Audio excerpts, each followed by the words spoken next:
Good afternoon. So my name's Dan Stevens. I am the Reiki officer for CHP. This talk was meant to be done by a friend of mine, Lizzie Foulon. She's a medical herbalist, but sadly she's not very well at the moment, so I am taking over. I am just finishing up my second year in a herbal medicine diploma. Well, let's get on with it and talk about what herbal medicine is. It's very, very similar to normal medicine, except instead of drugs, we use plants. So it could be anything from, over there you can see the dried herbs, and behind me this side you have tinctures. You can use teas, decoctions, which are very, very strong teas, glycerites, powders, or even food. So food as medicine is definitely a thing and is very, very useful. So let's think about training, I guess, and standards.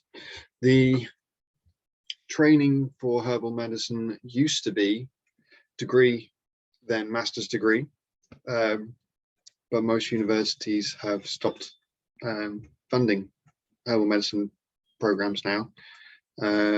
And so it's mostly in the private sector. This can be good and bad, but so far, in my experience, it's been quite fun. Very hard work, though. The depth to the knowledge of anatomy and pathology and organic chemistry and whatnot, biochemistry, is intense. So a herbalist, they're trained to a very, very high standard, which shows why it has to be a minimum of a 3-year program. The depth of the knowledge is just insane. So what would you expect if you were to see a herbalist? As Carol stated on Sunday's talk, every complementary therapy has consultations, and going into your medical history, how you're feeling, your general state of well-being and psychological health as well as physical, and herbal medicine is no different. It is more in depth than a massage therapist, for instance. My personal consultation sheet went from 3 pages as a massage and aromatherapist. Now it is between 7 and 9 pages long, because with herbal medicine you take into account family history, genetics, any operations you've ever had, everything you can think of, all the way down to when you last opened your bowels and how that went. So there is a lot of information to be taken. On top of the information they ask you, you may as well have a physical exam. So when I joined the herbal medicine program, I was told to get a kit which contains thermometer, stethoscope, scales, everything you can think of that the old doctor bag might contain. We were told we should probably get. Within the consultation, you also may be asked to go for tests, blood tests, stool tests, urine tests, things like that. A lot of times you can ask your doctor, you can say, oh, well, a medical herbalist has asked for this, but most herbalists will also have private companies they use to get these tests, because as a complementary and alternative medicine, doctors won't necessarily go along with the herbalist, so they need access to private testing facilities.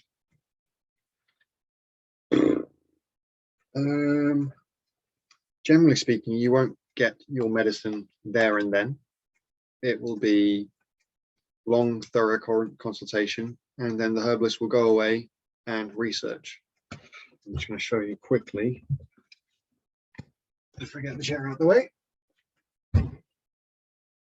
Here, so all this is my herbal medicine section of my bookshelf, and it's everything from the plants themselves, what they use for, how they're used, to medical texts. You know, how to do a diagnosis, what different pathologies are, and yeah, to differentiate between possibilities. That's honestly, one of the most difficult things I am facing as a student of herbal medicine is learning to diagnose and to figure out which pathology could be acting on a body. It's very interesting, but serious hard work. So props to those who understand it much better than I do at the moment.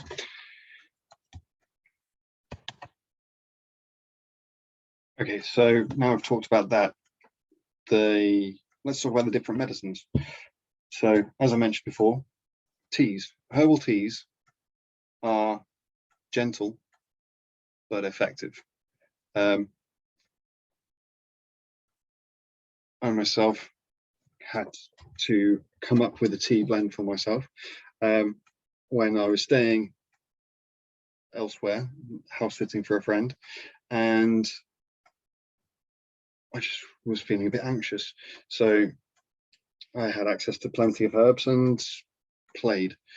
And although it was a very gentle effect, even a slight improvement in my anxiety made a massive difference to how I was thinking, feeling.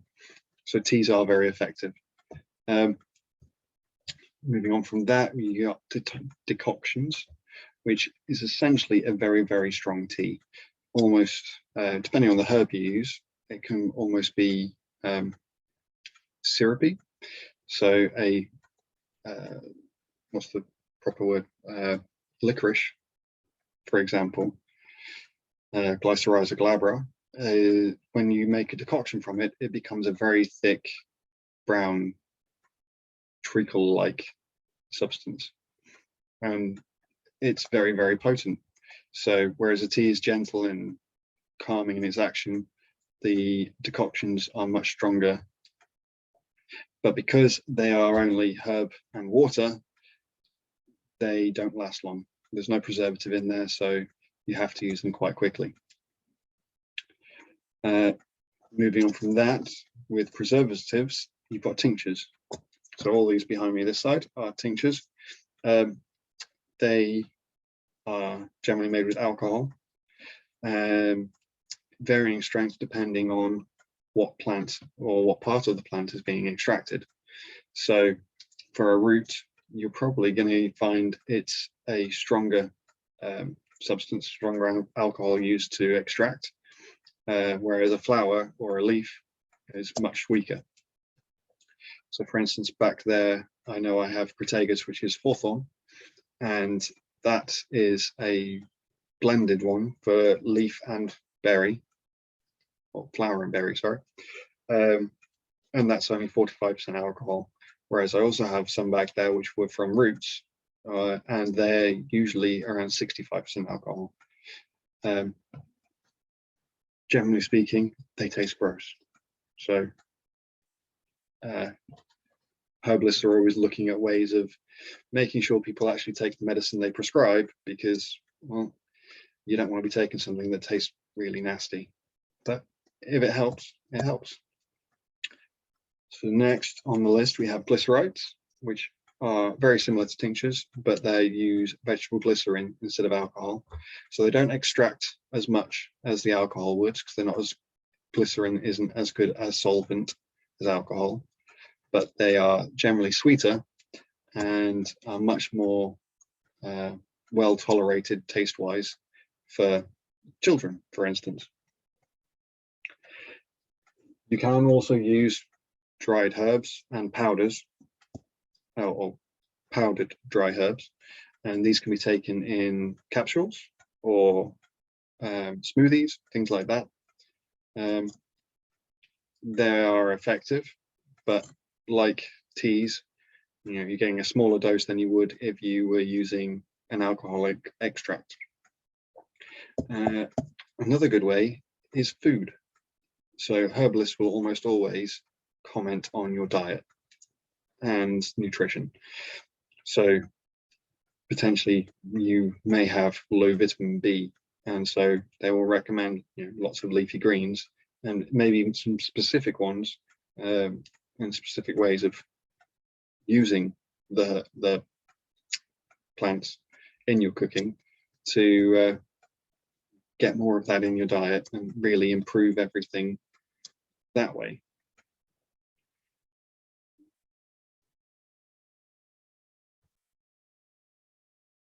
So now I've told you what to be expected when you go to see a herbalist and what the medicine may be.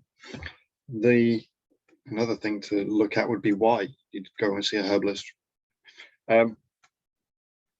Pretty much anything you would see a doctor for.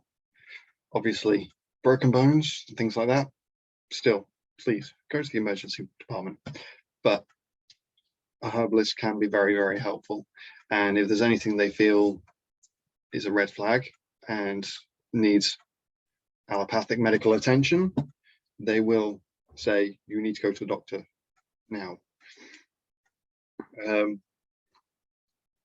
The herbal medicine is also a very good complementary medicine.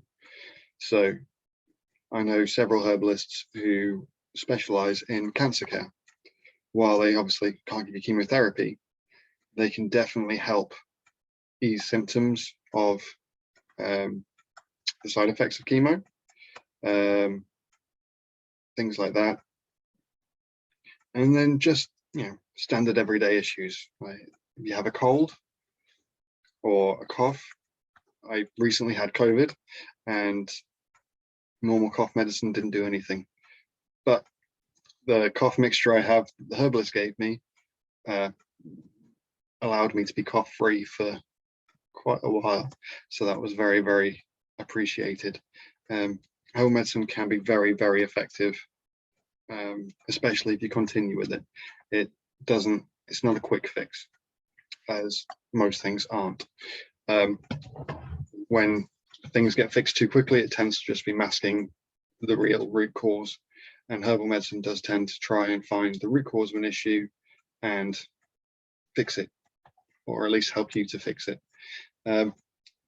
which I think is a definite plus for the herbal medicine over allopathic care. So choosing a herbalist, that's the next point. As Carol said the other day, herbal medicine is not statutory regulated. So I know of several courses you can do for £35, £39 and be a qualified herbalist. These courses don't give you an awful lot of information, and they do not train you in readiness for what could come.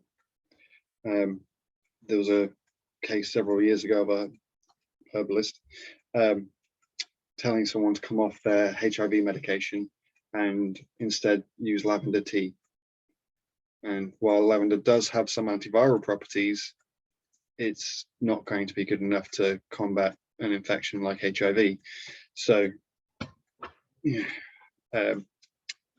always look out for someone with the right qualifications, which would be generally a degree or a level 6 diploma.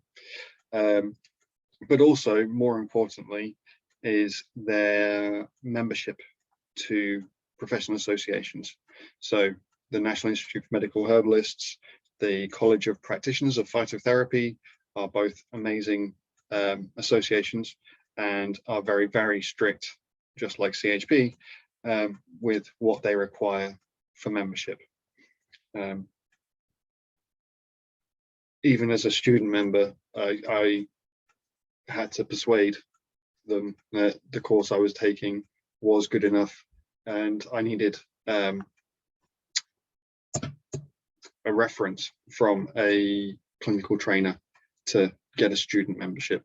So the CPP and NIM, NIMH are great associations. So if you're looking for a herbalist, go to either of those first to find someone in your local area. And that's all I can think of to talk about. If anyone has any questions, feel free to email me. If you want to train, then I can point you in the right direction. My email address is dan@complementaryhealthprofessionals.co.uk. Thanks.